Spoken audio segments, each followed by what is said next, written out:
welcome back to another episode of Inspiration Education. So this week's episode is about, well, it's an introduction to problem-based learning.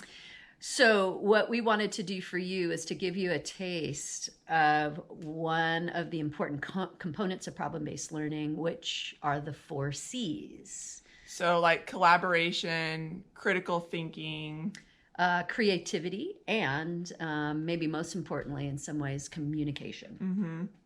This time we are in the Sequoia National Forest, and we camp there for 2 weeks.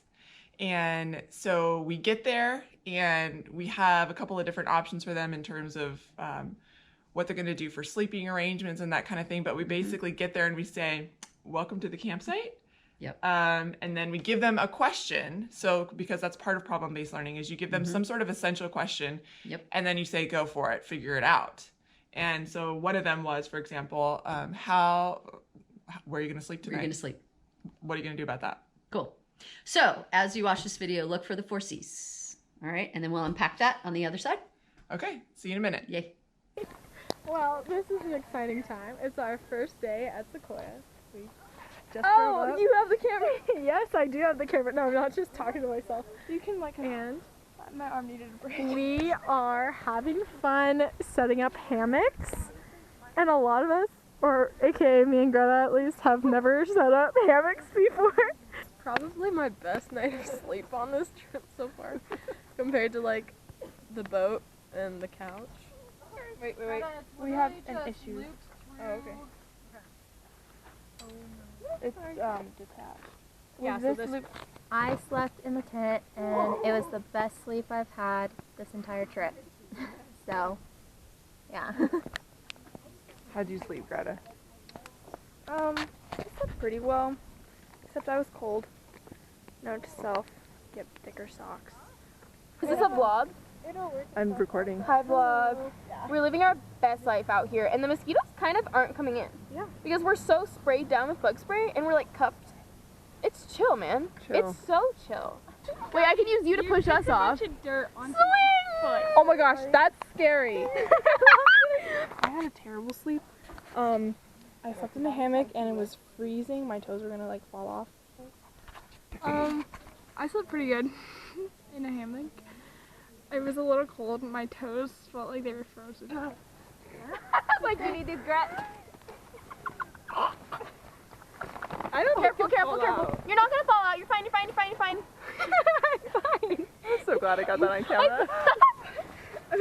Okay, but can we just? Oh. But that's so cool. That's awesome. We are living our best lives. I slept in a hammock too, and my blanket just like crumpled up beneath me, and I froze to death. Not really, but my toes basically feel like they're gonna fall off, and a shoe hit me in the middle of the night, and I thought it was like a small flying animal. I might have turned it off. No, Check. it's going.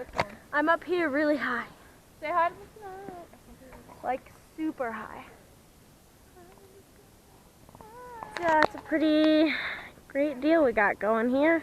I slept terrible. I slept in a hammock and it was freezing. I woke up like a million times and I had to pee, and I was on the top hammock so I couldn't get out, and I never have to pee when I sleep, but I did that one night. It's very cold. Because you were cold. Oh! Yeah. Did it work, Chloe? Yeah. Oh my gosh, you were so scared for me. Do it. Like just What? No. What if I squish you? it's okay. We're not gonna die. We're gonna go hospital, but we'll be alive. Put your upper body weight on that. Yeah, there you go. Now roll into it. Good. You got it. Oh yeah. You got it. You got it. Roll. Atta girl. I've got that on my There you go. I got on. Such a beautiful view. So I slept there. But and I also slept in a hammock. I had to wake up Chloe because I had to pee in the middle of the night. Or at least I think it was in the middle of the night because we can't have watches or anything. But yeah.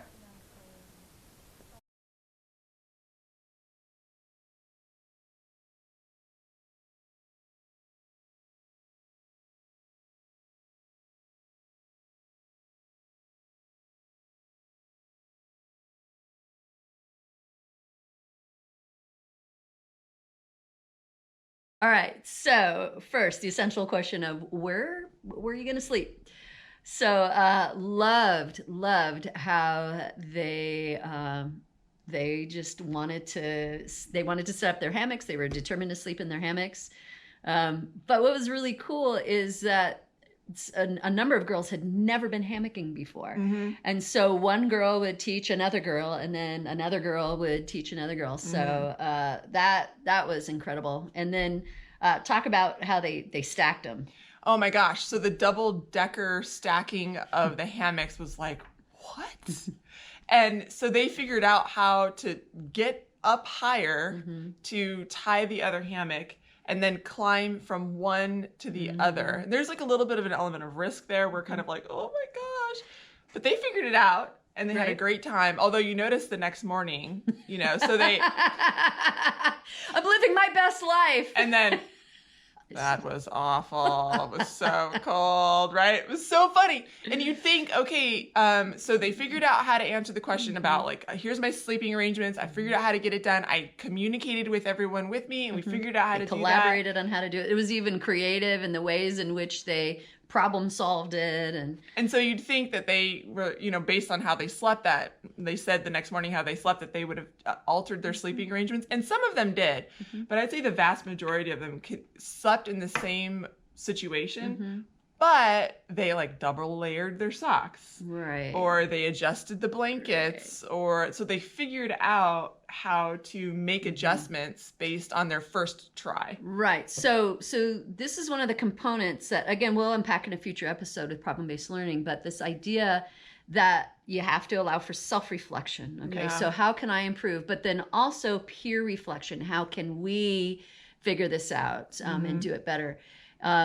Some of the most powerful formatives come about when you allow for self-reflection and peer reflection. And so that's what they did. So either they modified the sleeping arrangement itself or layout or whatever, or as you said, they just got wiser with warmer clothes. And their peer reflection came at the picnic table over breakfast the next morning with blankets wrapped around their heads and they're eating bagels and things like that. Of course, peer reflection in the classroom can happen in a warm-up, for example, or maybe it's in your closure at the end of the day before you let the kids go. Absolutely. So you can try it again the next day or something like that. Right. How about our other essential question we gave them? The other one was, what are we going to eat for dinner tonight?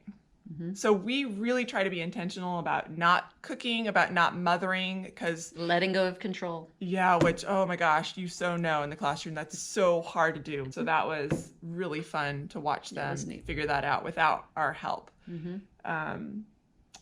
One of the other elements of the problem-based learning is the creativity. We've already touched on that a little bit, but you're getting ready to see something at the end of this. Where they created their own essential question, which was, how are we going to entertain ourselves? Right. And so think about this for a minute. So you heard one of the students say that we can't have a watch. Well, not only can they not have watches on the summer trip, but they also can't have cell phones or any kind of electronic device, which often is how we entertain ourselves these days. So you're out there for 2 weeks, in this case, in the middle of the woods, and what do you do to entertain yourself? And they just did this on their own. And killed it. Yeah, and you'll only see like maybe a minute, if that, of the clip. But I mean, it starts in the daylight. It goes on through campfire time. Yeah, for at least an hour. So it was a lot of fun. It was awesome. So we hope you enjoy it too, as much as we enjoyed it. Yeah, we had a good time. So anyway, that's kind of like a wrap up of just like an introduction to problem-based learning. So again, the 4 C's are collaboration, critical thinking, communication, and creativity. So give those a try in your classroom. See what you can do with that, and let us know if you've come up with any ideas. But we'll be back in the future episodes to give you some other examples. And certainly more for the classroom. Yeah, for sure. Okay. So, Yahoo. All right. Until next time. Wait, I still don't know my name. What's your name? Why'd you have to go forget it? Come on! You ain't forgetting I forget every like 15 seconds. Oh, dang.